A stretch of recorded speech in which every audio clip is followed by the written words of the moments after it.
Employeurs, comment concilier grossesse et travail? Le saviez-vous? En 2016, 32% des femmes qui travaillent pendant la grossesse ont été arrêtées avant 6 mois de grossesse. Les femmes enceintes sont retirées de leur poste de travail pour se protéger ainsi que leur enfant à naître. Ce retrait anticipé du travail n'est pas tant lié à une pathologie qu'à des conditions de travail non adaptées. Il est important de trouver des solutions pour permettre aux femmes enceintes qui le peuvent de continuer leur activité sans être pénalisées sur différents plans, que ce soit au niveau santé, social et financier. Il est dit que de retirer la femme enceinte de l'activité est plus simple. Mais cela engendre aussi des coûts financiers pour l'entreprise. Le recrutement, le coût de l'arrêt du travail, les coûts de formation. Pour permettre un maintien dans l'emploi, il est nécessaire que l'entreprise prenne en compte les changements liés à la grossesse et que ces nouveaux risques soient intégrés dans le document unique d'évaluation des risques. Aussi, le Code du travail donne un cadre juridique protecteur pour les femmes enceintes qui peut être enrichi avec des accords ou des bonnes pratiques.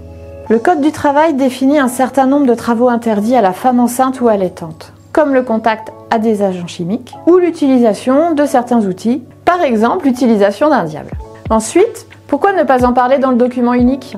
Pour y parvenir parfaitement, vous devez identifier les postes ou travaux à risque pour les femmes enceintes. Vous pouvez intégrer dans votre plan de prévention des actions visant à les protéger. Prévoyez des postes aménagés, que ce soit d'un point de vue technique ou organisationnel. Par exemple, aménagement des horaires, télétravail, rythme de travail.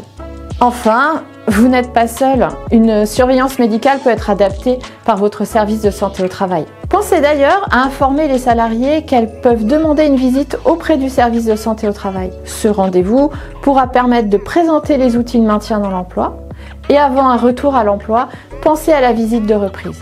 Enfin, si vous êtes salarié et que vous avez besoin de conseils, contactez votre médecin du travail. Pour finir et aller plus loin, un dossier thématique web est disponible en lien dans la description.